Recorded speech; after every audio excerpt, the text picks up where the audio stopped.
Hari ini kita sedang berada di kantor barunya Pak Janes Yahaan. Ya, kelihatan karena dia yang langsung ada pemandangannya ya. Pak Janes nanti cerita di channelnya sendiri ya, gimana cara mendapatkan kantor ini ya. Pokoknya ini di daerah masih daerah Asia, masih di benua Asia ini. Ya. Masih di benua Asia ya. Tapi nggak tahu Asia Timur, Asia Barat, atau Asia mana ya. Oke. Nah, kenapa kita hari ini lagi main-main ke tempat spesial ini? Karena saya mau ketemu Pak Dwi Cahyo, mantan Hakim Agung ad hoc 2012 sampai 2007. Oh, 2007 sampai 22. 2022. Kok saya ingatnya 12 terus ya? Mungkin angka 12 itu ada sesuatu yang spesial untuk saya. 2007 sampai 2022. Nah, Pak Dwi ini kita udah sering ngobrol-ngobrol Pak ya, soal persidangannya Pak Roy Suryo dan Dr. Tifa. Ya. Pak Roy Suryo sedang menghadapi pra-peradilan ketiga, OTW keempat, dan Dr. Tifa ya banyak yang sudah mengatakan bebas. Bebas, sudah kira-kira berpesta gitu ya kemarin kita ya. Tetapi kok tiba-tiba ada dakwaan baru. Dakwaan baru yang diserahkan oleh jaksa. Nah, saya pengen kita mendapatkan satu perspektif dari seorang mantan hakim agung ya. Bagaimana sih sebenarnya hakim berpikir? Bagaimana cara hakim berpikir? Kok dia bisa menjatuhkan putusan seperti itu yang out of the box menurut saya? Putusan sela. Putusan sela seperti itu ya. Kemarin sehingga kita berpikir itu bebas. Ternyata tergocek lagi, ternyata bukan bebas artinya. Nah, masyarakat kan nggak ngerti, Pak. Nah, jadi nanti Pak Janes nanti aja ya. Sabar dulu ya, Pak. Ya. Biar Pak Dwi yang jelaskan dulu. Gimana, Pak? Jadi itu bebas atau tak bebas putusan itu? Ya, baik, terima kasih. Dan terima kasih juga pada sahabat-sahabat saya ini yang sudah mengundang saya kembali. Karena sudah kurang lebih 5 tahun saya nggak diundang oleh Sendana. Untuk podcast 5 tahun ya? Enggak. 5 minggu tapi rasanya 5 tahun. 5 minggu rasanya 5 tahun. Baik, saya akan melakukan penjelasan terhadap putusan Dr. Tifa ya, putusan selah Dr. Tifa. Dan ini akan saya jelaskan secara urut dan berdasarkan KUHP. Yang pertama, putusan selah yang diputus oleh Pengadilan Negeri Jakarta Timur. Ya. Putusan selah itu karena adanya satu eksepsi yang dilakukan oleh terdakwa yaitu Dr. Tifa. Betul. Putusan selah ini disampaikan oleh Majelis Pengadilan Negeri Jakarta Timur berdasarkan pertimbangan-pertimbangan yang sudah dipelajari dari dakwaan jaksa penuntut umum. Ya. Di situ banyak yang pasal-pasal yang tumpang tindih, yang tidak menuju kepada kesalahan-kesalahan yang bisa dibuktikan. Ya. Kemudian adanya penggunaan pasal yang tidak tepat. Terus kemudian juga adanya satu bukti atau barang bukti yang mungkin dilihat juga walaupun belum ada pemeriksaan ya, tetapi sudah bisa dilihat bahwa ini kelihatannya nanti ada sesuatu yang tidak relevan dengan dakwaan yang diajukan. Ya. Biasanya sudah mencium begitu sih. Jadi surat dakwaannya yang kurang jelas ya? Ya, kabur ya. Obscure libel. Ya. Dan dinyatakan batal demi hukum. Dan kemudian dinyatakan batal demi hukum. Ya. Di dalam pernyataan Majelis Hakim Pengadilan Negeri Jakarta Timur, ya, di dalam memutus putusan selah itu kan ada 3, ya kan? Ada 3 putusan itu, tapi dari 3 putusan itu tidak menyampaikan bahwa status Dr. Tifa masih sebagai terdakwa. Oke. Ya kan? Kan tidak ada itu. Itu tidak disampaikan. Itu tidak disampaikan. Ya kan? Karena di dalam putusan selah itu tidak ada yang berbunyi bahwa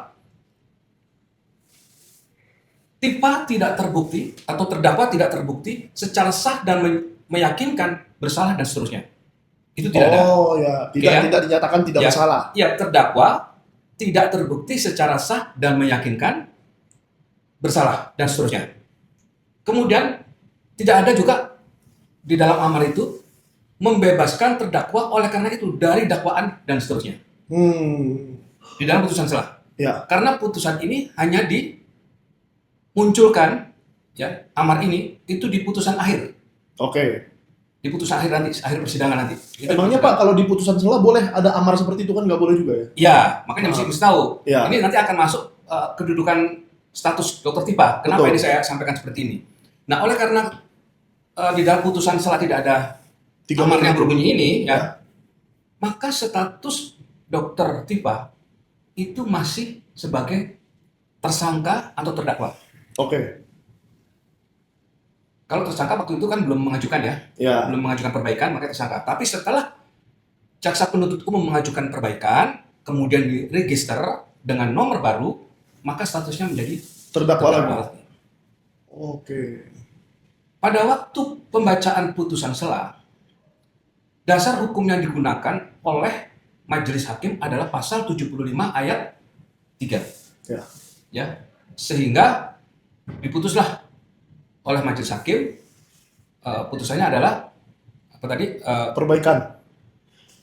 Bukan perbaikan, bahwa ini obskur. Oh, obskur ya. Ya, sehingga batal demi hukum. Kemudian di dalam putusan itu jaksa penuntut umum harusnya itu di dalam ruang sidang pada waktu itu menyampaikan bahwa kami akan melakukan perbaikan. Ya. Kami minta waktu untuk melakukan perbaikan. Ya, tetapi dari majelis hakim pun juga tidak menyampaikan.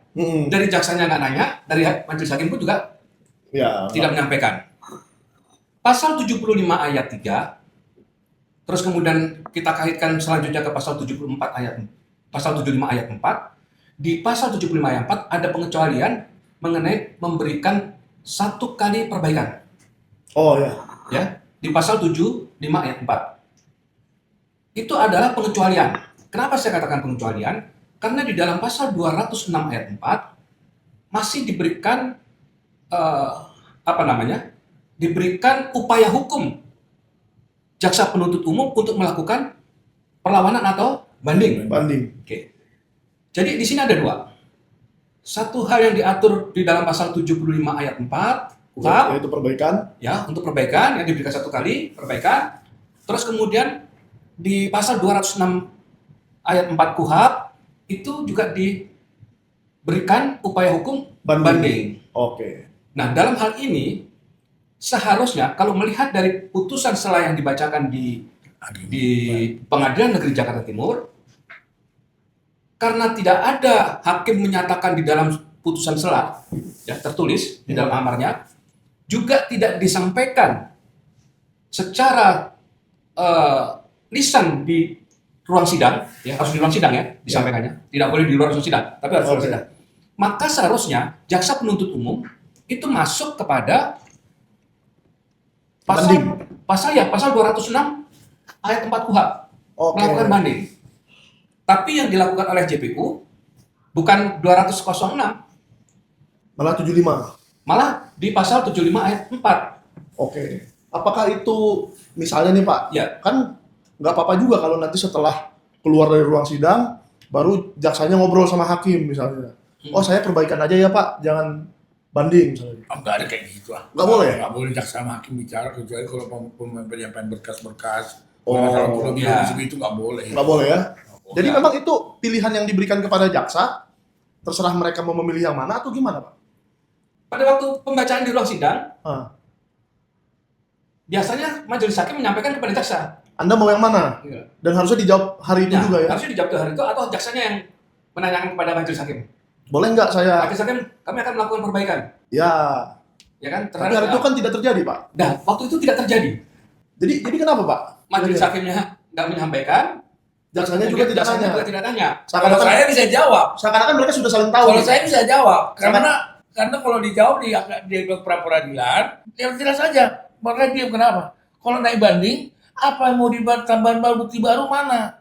Nah, satu, kedua juga kalau masalah sebetulnya kalau secara Pak Hakim ini ngomong Bapak ini bilang memang ada masalah untuk perbaikan dakwaan, apa yang diperbaiki sebetulnya?